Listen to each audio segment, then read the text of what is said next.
Hi friends, कैसे हो आप लोग? आशा करते अच्छे होंगे। हम लोग इस वीडियो में क्या देखने वाले हैं, आपने थंबनेल में देखा ही होगा, यानी कि राजनीतिक विज्ञान, राजनीतिक शास्त्र जो कहना है कह सकते हैं, पॉलिटिकल साइंस जो कहना है कह दीजिए, राजनीतिक के झाड़ना है, आज राजनीतिक बताना है आपको क्या है। तो 20 VVI सब्जेक्टिव, क्या 20 VVI सब्जेक्टिव यानी कि लघु उत्तरीय प्रश्न जिसको शॉर्ट क्वेश्चन भी कह सकते हैं, उसका पार्ट 2 आ चुका है, यानी कि पार्ट 1 इससे पहले दे रखे हैं। आपको 20 क्वेश्चन में से 4 क्वेश्चन पक्का आएंगे, यानी कि 8 नंबर क्वेश्चन से उठने वाले हैं।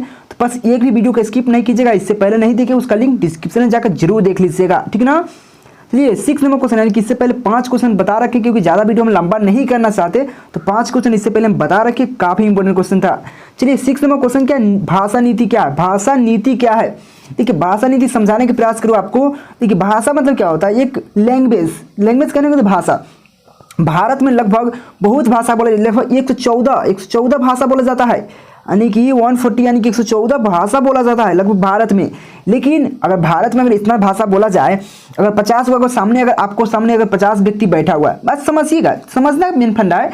तो अगर हम 50 आदमी बैठा हुआ है, सबको भाषा अलग अलग आता है, कोनो को हिंदी, कोनो को उर्दू, कोनो को मैथिली, कोनो को कुछ आता है, भोजपुरी कुछ भी है, अगर सबको अलग अलग। अब सबको ये कहेगा, भोजपुरी में कहेगा की हाल बा, तो कहेगा क्या हुआ, तो क्या बोल रहा है मतलब उसको समझ में नहीं आएगा। तो उसके लिए भारत सरकार ने एक भाषा को राष्ट्रीय भाषा बना दिया, यानी कि उस भाषा को सभी बोल सकता है, यानी कि आराम से, यानी एक कॉमन भाषा, जिसको कॉमन भाषा कह सकते हैं, यानी कि सभी के लिए कॉमन है, यानी कि वो आराम से सब कर सकता है, भले अपना में जो समझता है उसके साथ बोल सकता है। जैसे हिंदी हमारे राष्ट्रीय भाषा है, यानी कि भारत के भले 114 भाषा बोला जाता है, लेकिन हिंदी सभी को आता है, हिंदी को थोड़ा मोड़ा सभी को आता है, समझ गए। तो ये कहता है भारत में एक विशाल देश है, भारत एक बहुत बड़ा देश है, बात समझ रहे हैं ना। भारत में 114 भाषा बोली जाती है। भाषा के इन कठिनाइयों को दूर करने के लिए, देखिए बात सही है, भारत में जब इन कठिनाइयों यानी 114 भाषा बोला जाता है, तो सभी के सब जरूरत हुई है कि सब आता होगा, नहीं। तो भारत को मतलब भाषा को इसी कठिनाइयों को दूर करने के लिए भारत सरकार ने एक भाषा नीति बनाई है, यानी कि एक भाषा नीति बनाई है। इसके अनुसार हिंदी को राष्ट्रीय भाषा घोषित किया गया, यानी कि भाषा नीति, यानी कि एक कानून बनाया गया है कि एक हमारा राष्ट्रीय भाषा होगा, वो जो क्या है, तो आप भाषा नीति कहा जाता है उसको, राष्ट्रीय भाषा यानी कि भाषा नीति कहा जाता है। क्या हो गया इसमें, तो सरकार ने एक किसको बनाया है, तो हिंदी को भारत के लिए राष्ट्रीय भाषा बनाया है कि हिंदी सभी बोल सकता है, यानी कि उसका कॉमन हो जाएगा। लेकिन साथ में अब जो हो सकता है किसी को हिंदी बोलने में कठिनाई हो, तो अंग्रेज बन जाइए ना, आप अंग्रेज बन जाइए, यानी कि अंग्रेजी बोल दीजिए, तो अंग्रेजी सभी को आता है, यानी कि अंग्रेजी को भी कहाँ कहाँ बोला जाता है, जैसे सरकारी ऑफिस में जाइएगा, या कर्मचारी में, कुछ भी ऐसे सरकारी जहाँ कार्यालय है उसमें अंग्रेजी का भी प्रयोग किया जाता है, ताकि जिसको हिंदी नहीं आता है वो अंग्रेजी से आराम समझ सकता है, क्योंकि अंग्रेजी जो है ना वर्ल्ड का भाषा, यानी कि सभी के लिए भाषा है, इंग्लिश में बात करने के लिए, यानी वर्ल्ड में कहीं भी जाकर बात कर सकते हैं, ठीक ना। तो यह एक भारत एक विशाल देश है, भारत में 114 भाषा बोली जाती है। भारत की मतलब भाषा की इन कठिनाइयों को दूर करने के लिए भारत सरकार ने एक भाषा नीति बनाई है।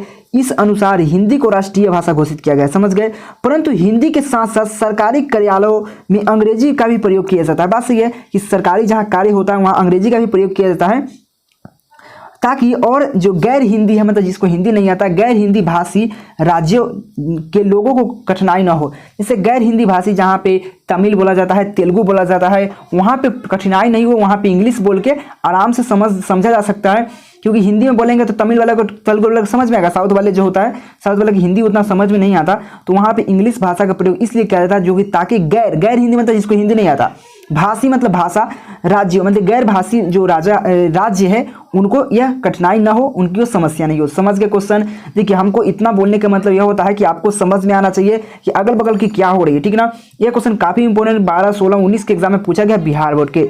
चलिए नेक्स्ट क्वेश्चन की बात करें। देखिए नेक्स्ट क्वेश्चन क्या हमारे पास 7 नंबर क्वेश्चन क्या है, दल बदल कानून क्या है? दल बदल कानून, दल मतलब दल बदला है, कहता नहीं आदमी कोई ये दल बदला लाई क्या है, कि दल बदला ही जाता है, कभी ये नहीं जाता, कभी वो नहीं जाता, कभी ओकरा पक्ष हो जाता, कभी एकरा पक्ष हो जाता। तो दल बदल कानून क्या? देखिए दल बदल कानून बनाना भी आवश्यक था, नहीं बनाना भी आवश्यक है। दल बदल कानून का मतलब क्या होता है, अगर आप किसी के साथ है, अगर वो अच्छा नहीं कर रहा है, अगर कोई आपका दोस्त है वो अच्छा नहीं कर रहा है, तो हो सकता है आप इस दोस्त को छोड़कर उस ग्रुप में चल जाए, यानी कि 3-4 को दोस्त का ग्रुप है, और भाई ये ग्रुप अच्छा नहीं किया, तो उसको हक होना चाहिए कि इस ग्रुप को छोड़ के इस ग्रुप में चला जाए, उसको हक होना चाहिए। अब ये खराब कर रहा है, जाके छेड़ रहा है, कुछ कहना जाके लड़की छेड़ रहा है, कोनो कुछ कर रहा है, तो क्या यूँ करेगा? नहीं। अगर इसको अच्छा लग रहा है तो भाग जाएगा इसमें ना, यानी कि ये छोड़ के भाग जाएगा इसमें, समझ रहे कि नहीं? तो वही होता है दल बदल कानून। तो समझिए चुनाव के समय या अन्य अवसरों पर, यानी कि कोई चुनाव का समय होता है या अन्य अवसर होता है, उस पर एक दल के लोग बदल कर, यानी कि एक जो दल के लोग होता है, दल बदल कर दूसरे दल में चला जाता है, इसे दल बदल कहते हैं।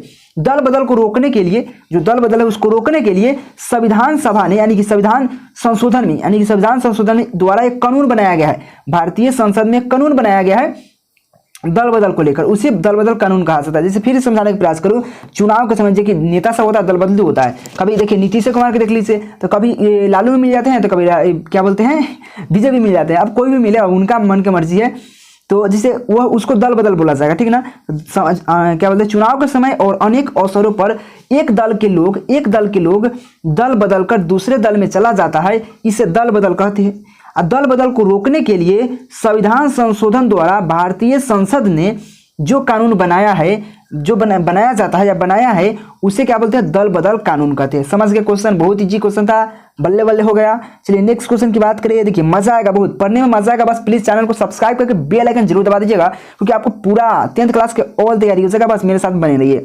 पीडीएफ कहाँ मिलेगा? पीडीएफ मेरा नंबर लिख लीजिए, 91 17 82 30 62। इस पर आप मैसेज कीजिएगा और साथ में क्या लिखिएगा वहाँ पे 10th जरूर लिख दीजिएगा, क्योंकि 12th वाले आता है मैसेज तो कंफ्यूज हो जाएंगे हम ना, तो 10th जरूर लिख दीजिएगा, ठीक ना। 8 नंबर क्वेश्चन क्या है? ग्राम पंचायत के विभिन्न अंगों का वर्णन करें। देखिए हाँ, यह क्वेश्चन बहुत इजी है। अब देखिए इतना बड़का कहने के लिए है, लेकिन आपको हम खींचवा सुनाएंगे, समझ में आ जाएगा। देखिए ग्राम पंचायत में क्या क्या होता है, जल्दी बताइए।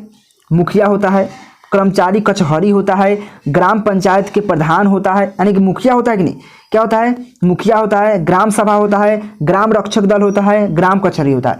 इतना जो होता है ग्राम पंचायत के विभिन्न अंग है, यानी कि इतना जो होता है मेन ग्राम पंचायत में क्या होता है, सबसे पहले मुखिया एक होता है, उसका ग्राम सभा होता है, ग्राम रक्षक दल होता है, ग्राम कचहरी होता है, यानी कि ग्राम पंचायत जिसको ग्राम कचहरी कह सकते हैं, या कचहरी आप समझते हैं ना, ब्लॉक में कचहरी रहता है, उसी प्रकार ग्राम पंचायत होता है, ठीक ना। तो बताइए सभी पंचायत का सबसे मेन क्या होता है, मुखिया मतलब सबका मेन है, मुखिया है। तो उसे यहाँ पे कह रहा है विभिन्न अंग कौन है, मुखिया है, ग्राम सभा है, ग्राम रक्षक दल है, ग्राम कचहरी है, ठीक ना।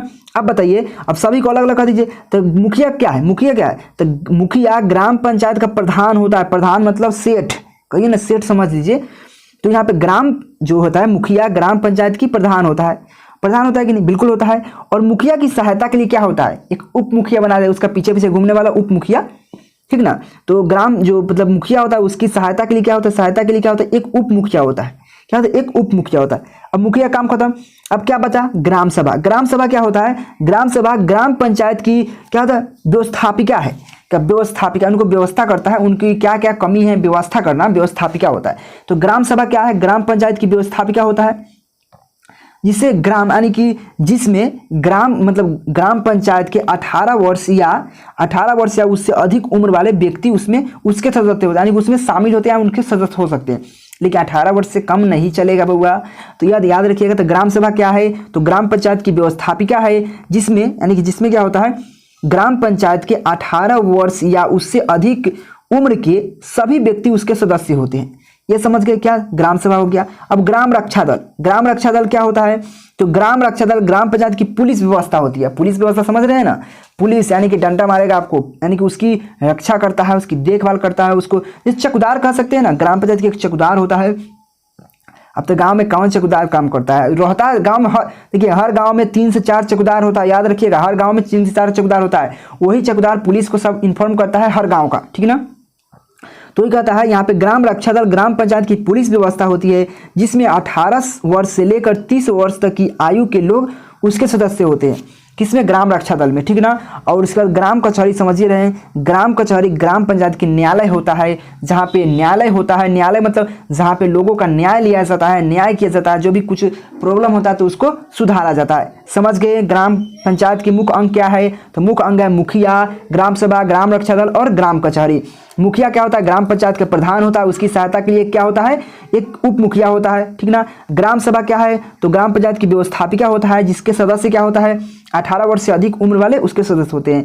ग्राम रक्षा दल क्या है, तो ग्राम पंचायत की पुलिस व्यवस्था होती है, जिसमें 18 से 30 वर्ष की लोग या आयु के लोग उसमें सम्मिलित होते हैं। और ग्राम क्या है, यहाँ पे ग्राम कचहरी क्या है, तो ग्राम पंचायत की न्यायालय होता है।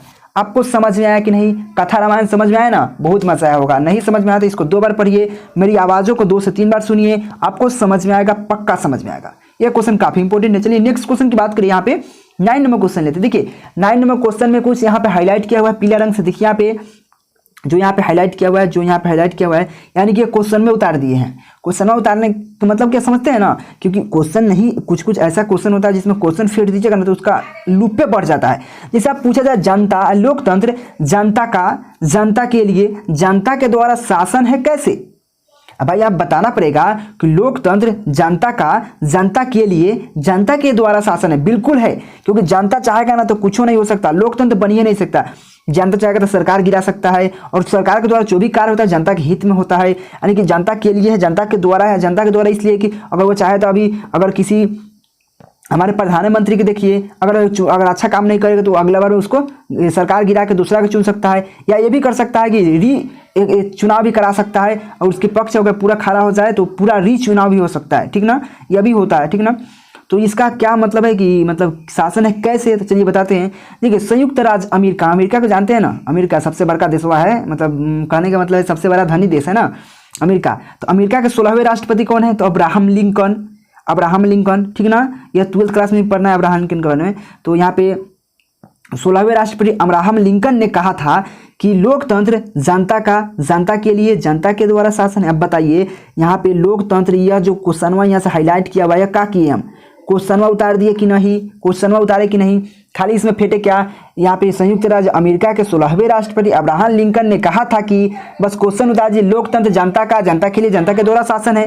समझ गए? क्योंकि अब क्या कहना है, क्यों है? तो जनता के द्वारा निर्वाचित प्रतिनिधि लोकतंत्र में शासन करता है। बिल्कुल सही है कि जो जनता द्वारा निर्वाचित, यानी कि जो भी जनता को चुना जाता है, जो भी प्रतिनिधि को चुना जाता है, निर्वाचित जो भी प्रतिनिधि होता है वही लोकतंत्र में शासन करता है। बिल्कुल सही है। लोकतंत्र जनता के लिए शासन है। अब यहाँ तो समझ गए, क्योंकि लोकतंत्र जनता के द्वारा क्यों है? जनता के द्वारा निर्वाचित जो भी होता है लोकतंत्र शासन करता है, ठीक ना? अब लोकतंत्र जनता के लिए शासन है कैसे? लोकतंत्र जनता के लिए शासन है कैसे? समझिए यहाँ पे लोकतंत्र जनता के लिए शासन है क्योंकि सरकार द्वारा जो कार्य किया जाता है वो जनता के कल्याण के लिए किया जाता है। समझे कि नहीं? यहाँ पे देखिए, यहाँ लोकतंत्र जनता के लिए शासन है, लोकतंत्र जनता के लिए शासन है क्योंकि जो सरकार द्वारा जो भी कार्य किया जाता है वह जन यानी कि जनता के कल्याण के लिए किया जाता है। समझ गए ना? यानी कि उसके हित में किया जाता है, उसके सफलता के लिए किया जाता है। समझ गए? अब बोलिए जनता के द्वारा शासन है, जनता के द्वारा।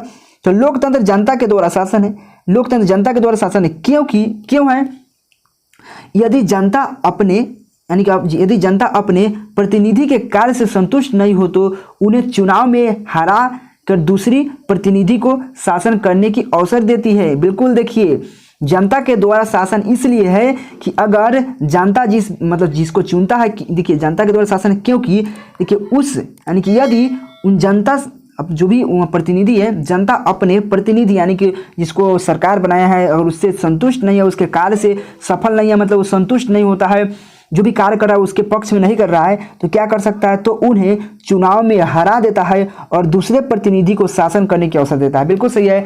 अगर अभी मोदी जी कार्य अच्छा नहीं करेंगे, लेकिन मोदी जी अच्छा कार्य कर रहे हैं, बात है अगर नहीं करेंगे, अब जो भी समझ लीजिए, आप लोग को सब जगह अलग अलग है, राजनीतिक बतियाने से क्या फायदा? यहाँ पे राजनीतिक पढ़ लीजिए उतना ही पर, कोई क्या कर रहा है कोई किसी के लिए नहीं है, ठीक ना? तो जो भी अच्छा नहीं करता है तो उसको अगला बार हरा दिया जाता है। बिल्कुल है कि नहीं? उसको मतलब उसका पक्ष में ज़्यादा वोट नहीं जाता है, वो हार जाता है, दूसरा प्रतिनिधि आ जाता है तो उसको अवसर दिया जाता है। अब बताइए, अतः अब क्या करिए? उसको उतार दीजिए। अतः क्या कहा जा सकता है? लोकतंत्र जनता के लिए जनता के द्वारा जनता के शासन है। समझ गए? तो बताइए यह कितना इंपॉर्टेंट क्वेश्चन था, कितना इजी क्वेश्चन था, आपको समझ में आया होगा कि जनता के लिए शासन कैसे है लोकतंत्र। यह क्वेश्चन काफी इंपॉर्टेंट है। चलिए नेक्स्ट क्वेश्चन की बात करें। देखिए इतना बोल रहे हैं, आपको समझ में आ रहा होगा ना? इसका पीडीएफ क्या मिलेगा? मेरा एक नंबर है 91 17 82 30 62। अगर नहीं दिखा रहा है तो सुन लीजिए, 91 17 82 30 62। इस पर मैसेज कीजिए व्हाट्सएप पे, लेकिन आप जरूर लिख दीजिएगा 10th। क्या लिखिएगा? 10th। आपको मिलेगा क्या वहाँ पे? पीडीएफ। बिल्कुल यहाँ पे आराम से वहाँ पे मतलब यह जरूर लिखिएगा 10th है, ठीक ना? चलिए इस क्वेश्चन को देखिए, 10 नंबर क्वेश्चन देखिए, सतह में साझेदारी से आप क्या समझते? देखिए इंपॉर्टेंट क्वेश्चन है, सतह में साझेदारी से आप क्या समझते? सतह मतलब पता ना, सतह पे बैठल है तो इसका रोप बढ़ गया है, कोई कहता है कि नहीं? कहने का मतलब है समझ गए, देहाती भाषा में समझिए, भोजपुरी भाषा में समझिए, या जैसे मन करो वैसे समझने का प्रयास कीजिए, समझ में आना चाहिए। तो सत्ता क्या होता है? सत्ता मतलब इसके सत्ता है इसके हाथ में, तो ये कुछ भी कर सकता है क्या? तो ये सत्ता से सजदारी सब क्या? सजदारी मतलब बांटना। तो सत्ता में सजदारी का अर्थ समाज के सभी वर्गों को शासन में भागीदार बनाना।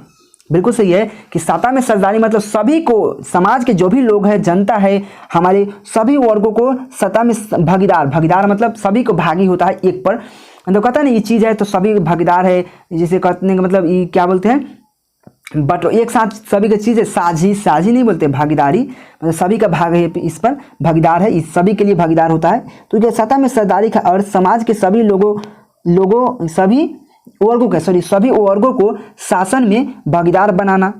बस ये सभी शासन में भागीदार बनाना। सत्ता की साझेदारी द्वारा समाज के सभी वर्गों को सत्ता का भागीदार बनने से उनकी समावेशी विकास होता है। बिल्कुल सही है। अगर जनता अगर सभी मतलब एक साथ मिल के करे, गांव के कल्याण के लिए अगर साझेदार होकर करे, सभी सोचे कि मेरा ये काम है, जैसे गांव का एक मंदिर है, मस्जिद है, अगर सब गांव वाले मिल के यह कार्य करे, वो अपने आप समझे कि यह मेरा भी है, उसका भी है, मतलब मेरा भी है, जितना मेरा हक है जितना उसका हक है, अगर सब मिल के करे तो वो उसका विकास होगा, उसका कल्याण, उनकी जन कल्याण के लिए विकास किया जाएगा। वही कहता है सत्ता में साझेदारी का अर्थ होता है सभी वर्गों को शासन में भागीदार, यानी कि सभी वर्गों को जितना हक है उतना ही हक है। जैसे मुखिया बनाया तो जितना हक आपका है मुखिया पर, उतना ही दूसरे का भी हक है, क्योंकि मुखिया बना है तो उसका सब हक होगा। जैसे ग्राम पंचायत है, अगर आपके गांव में स्कूल है तो सभी का भागीदार उतना ही है जितना आपका है, ठीक है ना।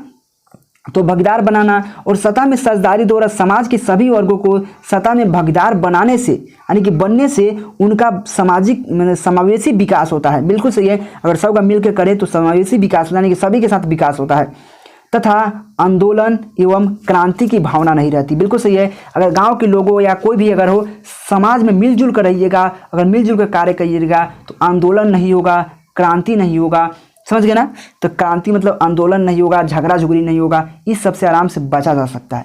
यही सत्ता में साझेदारी का अर्थ होता है। आराम से इसके ऊपर ही आपको याद हो जाएगा। पीडीएफ कहाँ मिलेगा? मेरा नंबर पे मैसेज कीजिए। नंबर कहाँ मिलेगा? तो टेलीग्राम पे से ज्वाइन हो जाइए, वहाँ पे भी नंबर मिल सकता है, या 9117823062 पर मैसेज कीजिए, वहाँ पे लिखिएगा 10th, ठीक ना।